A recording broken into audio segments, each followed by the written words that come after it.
नमस्कार दोस्तों, संपूर्ण एकेडमी के यूट्यूब चैनल पर आपका बहुत बहुत स्वागत है। दोस्तों आज अपन जो है आगे की क्लास को कंटिन्यू करेंगे और आज का जो हमारा टॉपिक है वो है क्रिया।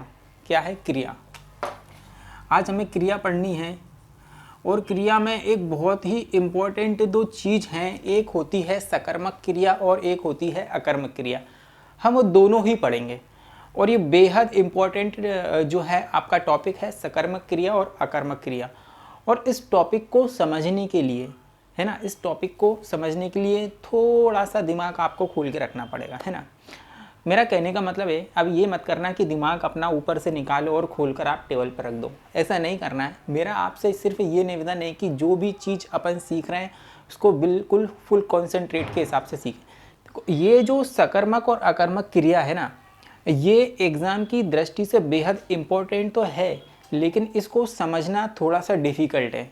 तो मैं एक ऐसी ट्रिक और ऐसे रूल आप लोगों को बताऊंगा जिसके माध्यम से आप जो है बहुत ही सरल तरीके से ये पता लगा सकते हो कि सकर्मक क्रिया क्या है और अकर्मक क्रिया क्या है ना। लेकिन उसके पहले मैं आपको कुछ एक चीज़ें बताऊंगा जो आपकी नॉलेज के लिए बहुत ज़रूरी हैं, तो उनको भी थोड़ा सा आप ध्यान में रखिएगा। और पिछले वीडियो में हमने क्या क्या पढ़ लिया मैं ये भी बता देता हूँ आपको, क्योंकि जो नए बच्चे हैं जो हमसे जुड़ेंगे तो उनको ये भी पता होना चाहिए कि टॉपिक में क्या क्या कंप्लीट हो गया। देखो, शब्द विचार पद बंध में हमने विकारी अविकारी देख लिए हैं, मतलब प्रयोग के आधार पर देख लिए हैं हमने, जिसमें संज्ञा सर्वनाम भी देख लिए है हमने। अभी क्रिया का टॉपिक है और विशेषण भी हो गया है, सिर्फ क्रिया का टॉपिक बाकी था, तो हम ये क्रिया का टॉपिक करेंगे, ठीक है। उसके बाद अविकारी हमारा जो है अभी हम करेंगे और उसके बाद हमने अभी और भी आगे इस चैप्टर को कंटिन्यू करेंगे, ठीक है। इसमें काफ़ी इंटरेस्टिंग चीज़ें हैं और ये थोड़ा सा लेंदी टॉपिक भी है। तो हमारा संज्ञा सर्वनाम कंप्लीट हो गया। पिछला वीडियो अगर आपने नहीं देखे, आप पिछले वीडियो भी ज़रूर से ज़रूर देख लें। आओ तो अपन शुरुआत करते हैं। देखो, मैं कुछ एक चीज़ें बता रहा हूँ, आप सिर्फ ध्यान में रखना। अभी सकर्मक अकर्मक क्रिया पढ़ने से पहले मैं थोड़ी सी छोटी छोटी ईजी चीज़ें आप लोगों को बता देता हूँ, जैसे क्रिया क्या होती है। अब देखो, क्रिया क्या होती है कि भाई जो है आपका उठना बैठना खाना पीना जो भी हम कर रहे हैं वो सब क्रिया ही है।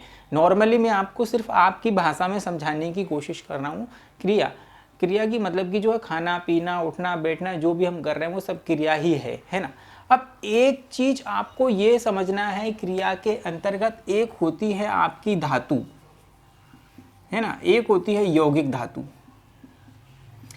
और यौगिक धातु से मैं आपको एक चीज़ बता देता हूँ कि यौगिक धातु जो है धातु का ही एक रूप है और इसी को हम क्रिया कहते हैं, इसी को हम क्रिया कहते हैं। क्योंकि व्यापम में क्या है कि छोटे छोटे क्वेश्चन वो बनाता है, किस तरीके से बनाता है वो मैं आप लोगों को बता देता हूँ, है ना। उसके बाद अपन सकर्मक और अकर्मक क्रिया की बात करेंगे, ओके। तो अब देखो, धातु का मतलब क्या होता है कि देखो, अगर मैं किसी भी चीज़ के पीछे जैसे ना लगा हुआ, देखना, अब जैसे मैंने कहा था कि लिखना पढ़ना उठना बैठना आना जाना खाना पीना सोना, 99% ऐसी क्रिया होंगी जिनके पीछे ना लगा होगा। आई बात समझ में? ना लगा होगा। अब जैसे मैंने यहाँ पर लिख दिया है पढ़ना, जैसे मैंने यहाँ पर लिख दिया है पढ़ना, अब देखो इसमें भी ना लगा हुआ है, लेकिन ये जो धातु है, धातु क्या है आपकी पढ़। अब पढ़ना में धातु क्या है? पढ़। खाना में क्या है? खा है। जाना में क्या है? जा है। सोना में क्या है? सो है। तो मतलब कि ये क्या हो गई है? आपकी धातु हो गई है। अब एग्जाम में यहां से कैसा क्वेश्चन पूछता? बेहद सरल सरल क्वेश्चन अगर वो पूछेगा, जैसे कि मैं पहले भी कहता रहता हूं कि जो बोनस क्वेश्चन है हमारे, जो सभी बना लेंगे, वही क्वेश्चन अगर व्यापम पूछता है तो देखना किस तरीके से पूछेगा। जैसे कि वो पूछता है कि भाई जैसे लिखना लिखा हुआ है, तो लिखना में वो पूछेगा कि भाई कौन सी धातु है, तो वो क्या हो जाएगी? लिख। आई बात समझ में? जैसे पढ़ना में क्या हो जाएगी? पढ़, है ना। खाना में क्या हो जाएगी? खा। जाना में क्या हो जाएगी? जा। सोना में क्या हो जाएगी? सो। तो ये क्या है? धातु है। और धातु में अगर अपन ना प्रत्यय जोड़ दें, ना प्रत्यय जोड़ दें तो वह क्या हो जाती है? आपकी यौगिक धातु। जैसे हो गई ये पढ़ना। अब ये जो यौगिक धातु है यही क्रिया बन गई है आपकी। तो दो चीज़ें मैंने आप लोगों को बता दी हैं, ये छोटी छोटी सी चीज़ें जो मेरे को आपको बतानी थी। अभी अपन टॉपिक चालू करेंगे सकर्मक और अकर्मक क्रिया। क्रिया आप लोगों को सभी को पता था, लेकिन फिर भी मैंने आप लोगों को थोड़ा सा डिस्क्राइब किया कि एग्जाम में क्वेश्चन वो बनाता है तो किस तरीके से क्वेश्चन बनाएगा। व्यापम पूछता है, ये MPEB जो है आपका PEB क्वेश्चन पूछती है आपकी। अब अपन चलते हैं आगे की तरफ, है ना। आगे की तरफ चलते हैं तो एक अपन को पढ़ना है सकर्मक क्रिया और एक अपन को पढ़ना है अकर्मक क्रिया। सकर्मक क्रिया और अकर्मक क्रिया में मैंने आपको पहले ही कहा है कि भाई इसको पढ़ना है तो थोड़ा सा ये डिफिकल्ट, थोड़ा सा डिफिकल्ट पड़ेगा, लेकिन मैं ट्रिक के माध्यम से बहुत ही सरलता से आप लोगों को बता दूंगा, है ना। आप सिर्फ मेरे साथ बने रहे, सुनते रहे मेरे को। आपको अगर इस वीडियो के अंत तक अगर सकर्मक अकर्मक क्रिया ना समझा दूं तो बोलना, ऐसी चीज बताऊंगा, ऐसा डाउट क्लियर करूंगा कि जिंदगी में अगर सोते टाइम भी कोई पूछ लेना आपसे तो आप बता दोगे कि सकर्मक क्रिया क्या है और अकर्मक क्रिया क्या है। उसकी टेंशन बिल्कुल मत लो, मैं हूं समझाने वाला, जिम्मेदारी मेरी बनती है कि मेरे को ही समझाना है तो मैं ही समझाऊंगा। बाकी कोई भी चीज को बिल्कुल दिमाग में मत रखो, मेरे को सुनो बस, ठीक है। अब देखो यहां पर अपन को बात करना है एक सकर्मक क्रिया और एक अकर्मक क्रिया, है ना। ये दो चीजों पे अपन को बात करना है ना। बहुत ही शानदार ट्रिक के माध्यम से बताऊंगा और एक नहीं दो तीन तरीके से आपको समझाऊंगा, 2-3 तरीके से आप करना सीख जाओगे। क्योंकि क्या होता है कि बहुत सारी चीज़ें ऐसी हैं इसमें कि लोग बताते नहीं हैं, है ना, थोड़ी सी चीज़ों को छुपा लेते। अपन देखो सब चीज़ों पे बात करेंगे, है ना। अब देखो आप सुनना, सकर्मक क्रिया में सबसे पहले आप ये देखना कि इसमें क्या लिखा हुआ है, सकर्म, सकर्मक मतलब कि जो है जिसमें आपका, एक और चीज पहले सुन लो आप मेरी बात, वाक्य के अंतर्गत क्या चीज होती है, एक चीज और सुन लो आप मेरे से। देखो वाक्य में क्या होगा आपका, क्योंकि मैं ना आपको एकदम बेसिक से चीजें समझा रहा हूँ, बेसिक से। अब ट्रिक तो मैं आपको बता दूं, आपको समझा भी दूं, लेकिन आप मैं बहुत बेसिक से बहुत ही बिगिनिंग से आपको समझाने की कोशिश कर रहा हूं, क्योंकि नए बच्चों को भी समझ में आना चाहिए। देखो वाक्य में क्या होता है, एक होता है कर्ता, फिर आता है आपका कर्म और फिर आती है आपकी क्रिया, है ना। इन चीजों से मिलकर क्या बनता है, आपका सेंटेंस बनता है। आई बात समझ में। अब जैसे कि मैंने यहां पर लिख दिया कि राम, राम तो मैं लूंगा ही नहीं। अब देखना हर बार क्या रहता है कि सिर्फ राम और श्याम, राधा, मोहन यही चलते हैं ना, अपन कुछ अलग यूनिक चीज से करते हैं ना। मैंने लिख दिया यहां से नरेंद्र मोदी, है ना। नरेंद्र मोदी भाई क्या करते हैं, आम खाते हैं। आई बात समझ में। अब देखो यहां पर क्या कि नरेंद्र मोदी आम खाता है या खाते हैं, हम रिस्पेक्ट कर रहे हैं प्रधानमंत्री जी की, लेकिन हम सोच रहे हैं कि जहां पर आपको बहुत इजी तरीके से समझ में आ जाए, अपन वो चीजें थोड़ा इंटरेस्टिंग बनाने की कोशिश करेंगे। अब देखो यहां पर आपको 3 चीजें दिख रही हैं। सबसे पहले आप देखो क्रिया, तो ये हो गई क्रिया आपकी, है ना। और ये क्या हो गया आपका, कर्ता, और ये क्या हो गया, कर्म हो गया। तो मैंने आप लोगों को क्या कि अगर अपन सेंटेंस की बात करें तो ये कर्ता है, ये कर्म है, ये क्रिया है, ये चीज आपको पता है ना आपको। देखो अब मैं आपको आगे 2 चीजें 3 चीजें आप सिर्फ दिमाग में रखना। क्या क्या चीज आप दिमाग में रखोगे कि सकर्मक और अकर्मक क्रिया में आप क्या क्या सिर्फ दिमाग में क्या रखोगे, आप 3 चीजें दिमाग में रखना। आपको मजा नहीं आ जाए तो बोलना, सिर्फ 3 चीज आप याद रखना। और कोई ये रूल नहीं है, ये मेरी तरफ से मैं आप लोगों को बता। देखो सकर्मक, तो इसमें नंबर 1, इसमें कर्म फल उपस्थित होगा। कर्म क्या होगा, उपस्थित होगा, है ना। इसमें कर्म फल की उपस्थिति नहीं होगी,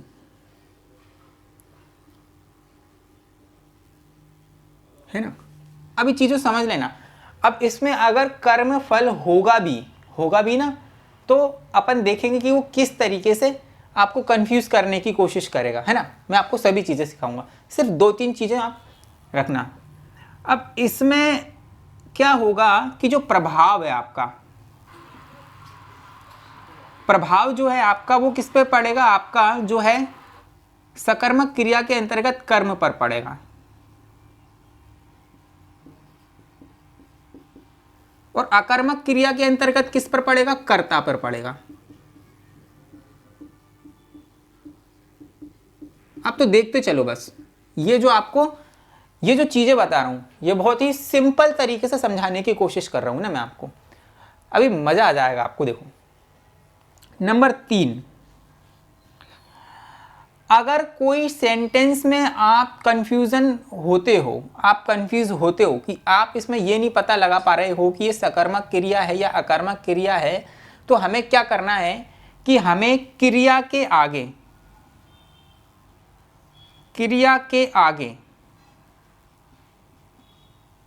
क्या है ना, क्या और जो है किसे,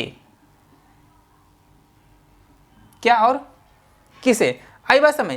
इन दो शब्दों को लगाकर प्रश्न करना है। क्या करना है, क्या और किसे, दो शब्दों को लगाकर प्रश्न करना है। अगर हमें आंसर मिलता है, हमें उत्तर मिलता है, आई बात समझ में, अगर हमें उत्तर मिलता है तो वह सकर्मक क्रिया है, और अगर आंसर नहीं मिलता तो वह अकर्मक क्रिया है। और ये जो मैं आप लोगों को चीज़ बता रहा हूँ, ये जो चीज़ मैं बता रहा हूँ, ये इसलिए बता रहा हूँ कि कभी कभी क्या करता है कि वो ऐसा सेंटेंस दे देता है, जैसे मैंने यहाँ पर लिखा ना कि कर्मफल नहीं होगा, तो कर्मफल होने के बावजूद भी क्या होता है कि बच्चा कंफ्यूज हो जाता है, उसको पता नहीं चलता है कि इसमें क्या चीज़ लगाऊँ, मैं सकर्मक लगाऊँ अकर्मक लगाऊँ। तो उसकी टेंशन छोड़ दो आप, मैं सिर्फ 2-3 चीज़ें बता रहा हूँ, सिर्फ वो ध्यान में रखो, है ना। आप अभी अपन एग्जाम्पल करेंगे, मज़ा आएगा आपको, है ना। तो क्रिया के आगे अगर अपन जो है क्या और किसे लगाकर क्या करना है, अपन को प्रश्न करना है। और प्रश्न अगर अपन जब करेंगे तो उत्तर में अगर हमको क्या मिलेगा, उत्तर में अगर हमारा कर्म आया तो सकर्मक क्रिया है, और कर्ता निकलेगा तो अकर्मक क्रिया है। क्योंकि जो है प्रभाव अगर कर्ता पर पड़ेगा, मैंने क्या कहा था कि भाई प्रभाव अगर कर्म पर पड़ेगा तो सकर्मक हो जाएगी, और प्रभाव अगर कर्ता पर पड़ेगा तो अकर्मक हो जाएगी। तो हमें अगर कंफ्यूजन क्रिएट हो रहा है, क्योंकि कंफ्यूजन क्रिएट करने वाला भी देगा वो, अगर हमें कंफ्यूजन क्रिएट हो रहा है तो हम क्या करेंगे कि भाई क्या और किसे लगाकर हम प्रश्न करेंगे। और अगर प्रश्न में अगर हमारा कर्म निकलता है, प्रभाव कर्म पर पड़ रहा है तो आपकी सकर्मक है, और नहीं निकल रहा है कर्ता पर पड़ रहा है तो अकर्मक क्रिया है। आई बात समझ में। अब देखो अपन चलते हैं एग्जाम्पल की तरफ, मजा आ जाएगा, है ना। ये मैं रफ कर देता हूँ, 2-3 तरीके से आपको समझाने की कोशिश करूंगा। आप तो सिर्फ इतना याद रखो, या तो कर्मफल उपस्थित होगा या नहीं होगा, या प्रभाव कर्ता पर पड़ेगा या कर्म पर पड़ेगा। और अगर कर्म पर पड़ता है तो सकर्मक क्रिया है, और कर्ता पर पड़ता है तो अकर्मक क्रिया है ना। और एक बेसिक सा फंडा बताता हूं, बहुत बढ़िया बेसिक सा मेरा फंडा ये है, अगर किसी सेंटेंस में कोई चीज खराब हो रही, जैसे कर्मफल पर अगर इफेक्ट पड़ रहा है तो वो खराब हो रही होगी, कम हो रही होगी, घट रही होगी, तो प्रभाव अगर कर्म पर पड़ेगा तो वह क्या हो जाएगा आपका सकर्मक, और कर्ता पर पड़ेगा तो अकर्मक। सिर्फ प्रभाव देखना। अभी देखना मैं आपको बहुत सारी चीजें करवाऊंगा, एग्जाम्पल भी करवाऊंगा, मजा आएगा। देखना अपन नंबर 1 का जो हमारा जो है आपका एग्जाम्पल है, अपन उस पर बात करते हैं। तो सबसे पहले मैं सकर्मक क्रिया की आपसे बात करता हूं। देखो नंबर 1, एग्जाम्पल नंबर 1 हमारा क्या कहता है, देखो हमारा ये एग्जाम्पल नंबर 1 कहता है कि भूरी जाम खाती है। अब मेरे को एक बात बताना कि इसमें सकर्मक क्रिया है या अकर्मक क्रिया। आप सिर्फ वो पॉइंट ध्यान में रखोगे तो मजा आ जाएगा आपको, है ना। मैं 2-3 तरीके से आपको चीजें समझाने की कोशिश करूंगा। नंबर 1 वाला पॉइंट अगर आपने याद रखा होगा तो मैंने कहा था कि एक तो कर्म फल उपस्थित होगा। अब देखो अगर इसमें पूछता है हमसे कि कौन सी क्रिया है, सकर्मक है कि अकर्मक है, तो सकर्मक क्रिया में मैंने कहा था कि एक तो कर्म फल उपस्थित होगा, तो ये क्या हो जाएगा कर्ता, ये क्या हो जाएगा कर्म, और ये क्या हो जाएगा क्रिया। आई बात समझ में। अब आप देखोगे कि इसमें पूछेगा सकर्मक है कि अकर्मक, आप तुरंत बता दोगे कि भाई हमको कर्म मिल गया, ये तो सकर्मक क्रिया है। आई बात समझ में, हमको कर्म मिल गया, सकर्मक क्रिया है।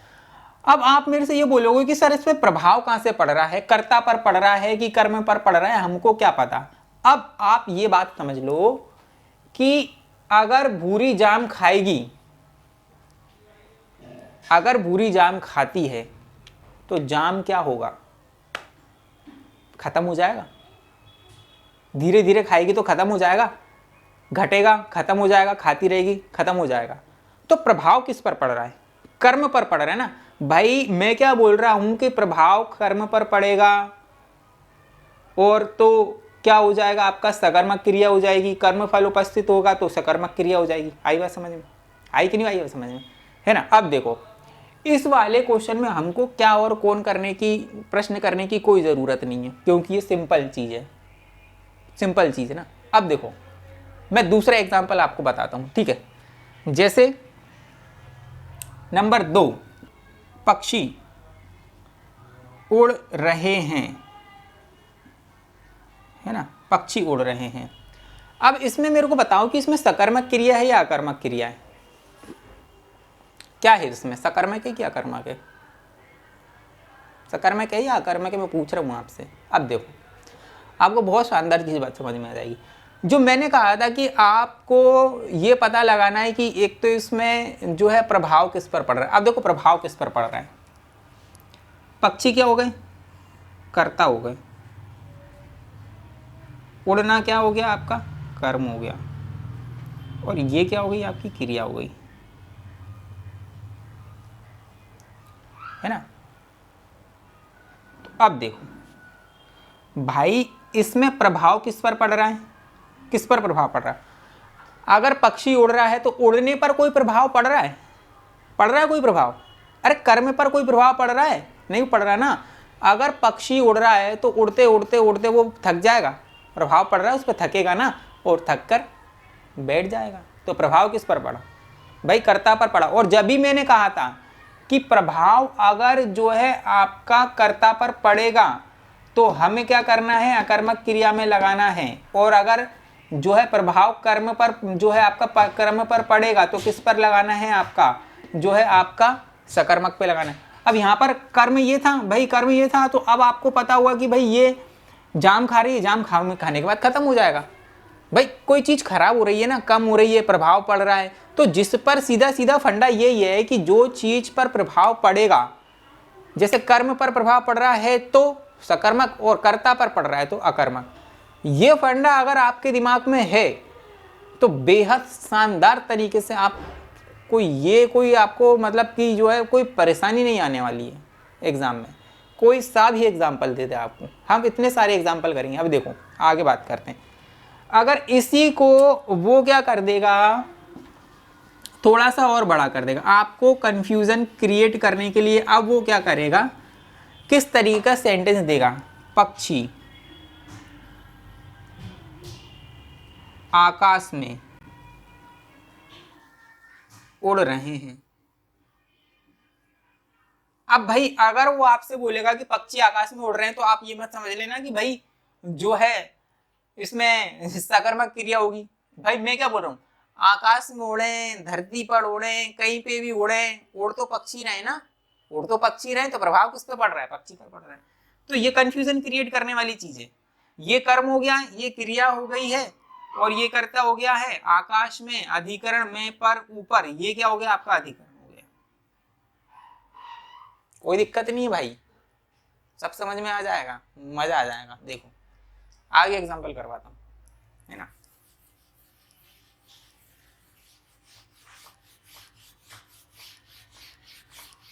आप ये प्रभाव वाला फंडा याद रखो, बस प्रभाव वाला जो फंडा है वो याद रखो। उसके बाद कोई सा भी सेंटेंस दे दें आप, प्रभाव जो है अगर कर्ता पर पड़ेगा तो जो है अकर्मक है, और कर्म पर पड़ेगा तो सकर्मक है। अब देखो अपन नेक्स्ट वाला एग्जांपल नंबर 2, है ना। अब देखो क्या है, जैसे कि मैंने यहां पर लिख दिया कि भाई केजरीवाल दूध पीता है। केजरीवाल दूध पीता है, तो भाई केजरीवाल अगर दूध पीता है तो प्रभाव किस पर पड़ रहा है, किस पर पड़ रहा है, अरे प्रभाव किस पर पड़ रहा है। ये देखो, दूध पी के खत्म हो जाएगा, दूध खत्म हो जाएगा ना, एक गिलास पिएगा, 1 लीटर पिएगा तो खत्म हो जाएगा। प्रभाव किस पर पड़ रहा है, कर्म पर पड़ रहा है। तो ये कौन सी हो गई, सकर्मक क्रिया। आई बस। और बताते हैं एग्जाम्पल, बहुत शानदार शानदार। देखो जैसे कि मैंने यहां पर लिख दिया, जैसे शिवराज सिंह पौधे लगाता है ना। अरे शिवराज सिंह पौधे लगाता है, तो अब देखो इसमें कौन सी क्रिया है, सकर्मक है या अकर्मक है? प्रभाव किस पर पड़ रहा है भाई? प्रभाव किस पर पड़ रहा है? पौधे पर पड़ रहा है। नहीं बात समझ में आई? अब मैंने क्या कहा था कि अगर नहीं समझ में आया तो क्या कर लेना भाई, क्या और किसे लगाकर प्रश्न कर लेना। और अब बच्चे क्या करेंगे, अब बच्चे बताऊं क्या करेंगे? बच्चे गलती करेंगे कि वो कौन लगा के प्रश्न करेंगे, जबकि कौन लगा के प्रश्न करना ही नहीं है। कौन लगा के प्रश्न करना ही नहीं, मैंने तो क्या बताते, क्या और किसे लगा के करना है प्रश्न। अब देखो क्या लगाता है, क्या लगाता है? शिवराज सिंह चौहान लगाता है ना, तो क्या लगाता है? अरे पौधे लगाता है, पौधे लगाता है ना। तो ये अगर मैं बात करूं तो यहाँ पर जो है एक तो कर्म फल भी उपस्थित है और प्रभाव भी किस पर पड़ रहा है आपका? पौधे पर पड़ रहा है, ना कि शिवराज सिंह चौहान पर पड़ रहा है। तो ये क्या हो जाएगा आपका? सकर्मक क्रिया हो जाएगी। देखो साम दाम दंड भेद सब लगा लो, सब मैंने दो तीन जो चीजें बताई ना, अगर वो आपके दिमाग में है ना, एक भी क्वेश्चन गलत नहीं हो सकता, एक भी। भाई अगर आपको ये नहीं पता चल रहा है कि इसमें प्रभाव कर्ता पर पड़ रहा है, कर्म पर पड़ रहा है, तो लगाओ ना क्या और किसे वाला फंडा लगाओ, और 90% से वो आपके कर्म फल पर प्रभाव पड़ रहा है और कर्ता पर प्रभाव पड़ रहा है, उससे ही सब सवाल हो जाएंगे। देखो शिवराज सिंह चौहान क्या कर रहा है? पौधे लगा रहा है, वो ही बात खत्म। आई बात समझ में? नहीं आई समझ में? अगला बता देते हैं, अगला वाला देखो, अगला वाला सेंटेंस देखो आप। देखो अगला वाला क्या है, जैसे कि अनुष्का भाभी, अरे भाभी मत लिखो, शर्मा ही लिख लो, कईयों के तो दिल टूट गए होंगे, है ना। अनुष्का शर्मा पतंग उड़ाती है ना। अब देखो भाई अनुष्का शर्मा पतंग उड़ाती है, तो प्रभाव किस पर पड़ रहा है? अनुष्का शर्मा पर पड़ रहा है कि पतंग पर पड़ रहा है? भाई कर्म फल उपस्थित है ना, एक तो प्रभाव पड़ रहा है पतंग पर, पतंग पर प्रभाव पड़ रहा है कि नहीं पड़ रहा? अनुष्का शर्मा पर क्या प्रभाव पड़ रहा है? अनुष्का शर्मा जहां है वहीं से खड़े खड़े पतंग उड़ाती रहेगी, पतंग उड़ के फट के जो है उसके चिथड़े उड़ जाएंगे, प्रभाव किस पर पड़ेगा? पतंग पर पड़ेगा। और एग्जांपल दे देते हैं, और एग्जांपल दे देते हैं, क्या है देखो, है ना। अब देखो यहां पर मैंने आप लोगों को एक एग्जांपल और बता देता हूं मैं आप लोगों को, है ना। एक एग्जांपल ये है आपका कि अखिलेश यादव,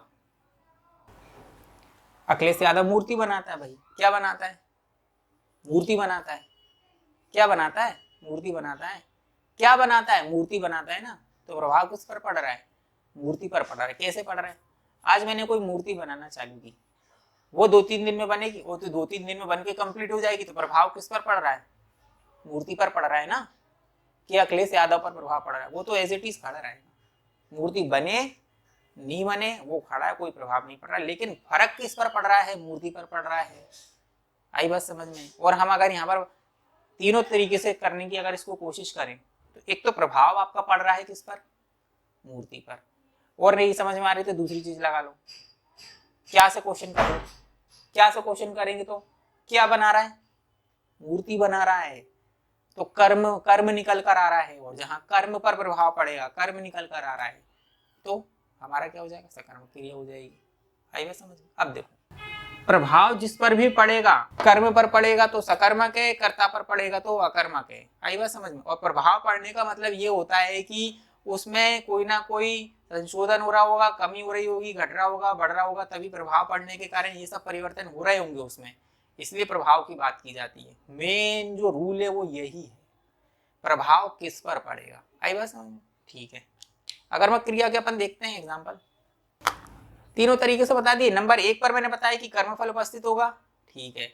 दूसरा बता दिया है कि प्रभाव अगर कर्ता पर पड़ेगा तो अकर्मक है, कर्म पर पड़ेगा तो सकर्मक है। और अगर तो भी नहीं समझ में आ रही है तो फिर लगाओ कौन सा वाला, क्या और किसे लगाकर क्वेश्चन बना लो आप, और जो आंसर मिलेगा वो ही आपका सकर्मक और अकर्मक डिसाइड करेगा। आई बस देखो अपन अकर्मक क्रिया के भी एग्जाम्पल देख लेते हैं। जैसे छोटे छोटे बच्चे बात बात पर रोते हैं, रोते हैं अब भाई मेरे को एक बता दो, आप इसमें कौन सी क्रिया है? तो पता ही है आप लोगों को, जब मैं सिखाई अकर्मक रहा हूं तो आपको पता ही है अकर्मक क्रिया, लेकिन इसका मेन मुद्दा क्या है भाई? प्रभाव किस पर पड़ रहा है? अब मेरे को एक बात बताओ, यहाँ पर बच्चे रोते हैं, छोटे छोटे बच्चे रोते हैं ना। अब तुम तो नहीं रोगे ना, तुम रोगे है? और देखो मैं एक बात बताता हूँ आपको, और मैंने आपको पहले भी ये समझाया था कि ना अपनी बात पर अडिग रहो, हौसला रखो, हौसला, हिम्मत रखो। और युद्ध मैंने कहा था कि युद्ध सिर्फ अपन से होना, स्वयं से युद्ध करो, जीतने के लिए लड़ो, कभी किसी को हराने के लिए मत लड़ो, जीतने के लिए रहो। हार का तो बिल्कुल दिमाग में होना ही नहीं, बिल्कुल भी हारना कि अपन को किसी को हराना नहीं, अपन को जीतना है, किसी को हराना नहीं है। ये युद्ध है ना, ये ही युद्ध है। और कुमार भाई की 2 लाइन सुना दूं आपको कि है मुश्किल, सुनना, है मुश्किल फिर भी करना चाहता हूं, मैं कलियों में रंग भरना चाहता हूं। है मुश्किल फिर भी करना चाहता हूं, मैं कलियों में रंग भरना चाहता हूं। और मेरा रास्ता रोको रकीबों, रकीब मतलब दुश्मन, कि मेरा रास्ता रोको रकीबों, मैं तो खुद में से गुजरना चाहता हूं। आई बात समझ में कि अपने आप का आकलन करना। मैंने ये बताया था कि मेरा रास्ता रोको रकीबों, मैं खुद में से गुजरना चाहता हूं। तो युद्ध सिर्फ अपने से, ठीक है? ये पंक्तियां याद रखना, आप अपने हौसलों की उड़ानों से जीतोगे, ठीक है? बाज की तरह बनो। बाज क्या करता है? बाज क्या करता है कि जब वो आसमान में बारिश होती है ना, तो छोटे छोटे जो पंछी जो रहते हैं ना, चिड़िया, कौवे, ये सब क्या करते हैं कि अपने घोंसलों में बैठ जाते हैं जाके। लेकिन बाज क्या करता है? बाज अपने लंबे पंखों को फैलाता है और आसमान की तरफ उड़ता है, आसमान की तरफ उड़ता है, और आसमान की तरफ उड़कर उसको चैलेंज करता है मेरे भाई कि अगर जब बारिश बंद हो जाती है ना, बारिश बंद होने के ऊपर वो आकाश की तरफ देखकर बोलता है कि बस बरस गए, तुम क्या बरसे, मेरी उड़ान को ना रोक सके तुम। तो बाज की तरह बनो। आई बात समझे? देखो यहां पर मैंने कहा तो कि छोटे छोटे बच्चे रोते हैं, तो भाई रोने पर कौन सा प्रभाव पड़ेगा? रोने पर, हंसने पर, सोने पर क्या प्रभाव पड़ रहा है? कोई प्रभाव पड़ता है? तुम बैठे हो तो क्या प्रभाव, बैठने पर कोई प्रभाव पड़ेगा? प्रभाव तो तुम पर ही पड़ेगा ना। अगर मैं रो रहा हूं तो रोने पर कोई प्रभाव पड़ेगा? जो तुम रोने का कर्म कर रहे हो उस पर कोई प्रभाव पड़ेगा? रोने पर कोई प्रभाव नहीं पड़ेगा, तुम्हारे हंसने पर कोई प्रभाव नहीं पड़ेगा, ठीक है भाई? तो मैंने क्या कहा यहाँ पर कि जो जिस पर प्रभाव पड़ेगा अपन को सिर्फ उस पर बात करना है। अब भाई अगर मैंने आप लोगों को क्या बताया, मैंने आप लोगों को अभी ये बताया कि भाई यहाँ पर अगर छोटे छोटे बच्चे रोते हैं तो प्रभाव किस पर पड़ रहा है? प्रभाव पड़ रहा है भाई, अगर रोने पर अगर कोई प्रभाव पड़ता तो हम कहते हैं यहाँ पर सकर्मक क्रिया, लेकिन रोने पर, हंसने पर, उठने पर, बैठने पर कोई प्रभाव नहीं है। लेकिन प्रभाव किस पर पड़ रहा है? कर्ता पर। और कर्ता पर अगर प्रभाव पड़ेगा तो भाई वो है आपका जो है अकर्मक क्रिया, और कर्म पर पड़ेगा तो सकर्मक क्रिया है। तो अभी तक मैंने ऐसे कई सारे एग्जाम्पल आपको करवाए जो प्रीवियस ईयर के क्वेश्चंस जो है आपके पेपर में भी आए हैं, और मैंने आपको देखो 2-3 चीज़ें जो बताई हैं सिर्फ वो लोगों को आपको ध्यान में रखना है। नंबर 1 पे तो मैंने आप लोगों को ये बताया कि भाई एक तो आपका कर्मफल होगा, कर्मफल उपस्थित होगा, और जिसमें क्या है कि फिर आपको ये पता करना पड़ेगा कि भाई प्रभाव किस पर पड़ रहा है। नंबर 2 पर अगर प्रभाव जो है कर्ता पर पड़ेगा या कर्म पर पड़ेगा उस हिसाब से डिसाइड करेंगे। और अगर एग्जामिनर अपन को फंसाता है, अपन को नहीं समझ में आ रहा है कि इसमें जो है कर्मफल उपस्थित है या नहीं है, अगर अपन को नहीं समझ में आ रहा है तो अपन क्या और किसे लगाकर क्रिया के साथ में प्रश्न करेंगे। अगर प्रश्न करने पर अपन को कर्ता मिलता है तो अकर्मक है, और कर्म मिलता है तो सकर्मक है, ठीक है? तो आज का जो टॉपिक था वो बेहद इंटरेस्टिंग था, जिसमें मैंने आपको बहुत सारी चीज़ें बताई कि सकर्मक क्रिया क्या होती है और अकर्मक क्रिया क्या होती है। और ऐसी जो एग्जाम्पल हैं वो सारे के सारे आपके एग्जाम में आते हैं। अब अगर आप प्रीवियस ईयर के क्वेश्चन पेपर लगाओगे आप सारे क्वेश्चन बना लोगे, ठीक है? तो मिलते हैं अपन नेक्स्ट टॉपिक में। और नेक्स्ट जो हमारा टॉपिक है वो तत्सम तद्भव की, जिसमें मैं आपको भयंकर वाली ट्रिक बताऊंगा, बहुत अच्छी ट्रिक बताऊंगा, जिसमें आप सारी जो है जो रटने वाली जो चीज़ है तत्सम और तद्भव की, तो बिल्कुल भी ज़रूरत नहीं पता पड़ेगी, और 100% जो है आप पहचान सकोगी कि ये तत्सम है और ये तद्भव है। और एग्जाम में कई सारे क्वेश्चन तत्सम तद्भव से आते हैं। तो उम्मीद करता हूँ कि ये वीडियो भी आपको बहुत ज़्यादा पसंद आया होगा, इसलिए इसको लाइक करें, शेयर करें, कमेंट करें, और संपूर्ण एकेडमी के यूट्यूब चैनल को ज़रूर से ज़रूर सब्सक्राइब कर लें। बेल आइकन को दबाना बिल्कुल भी ना भूलें। ठीक है, तो मिलते हैं अपन नेक्स्ट वीडियो में, जब तक के लिए जय हिंद।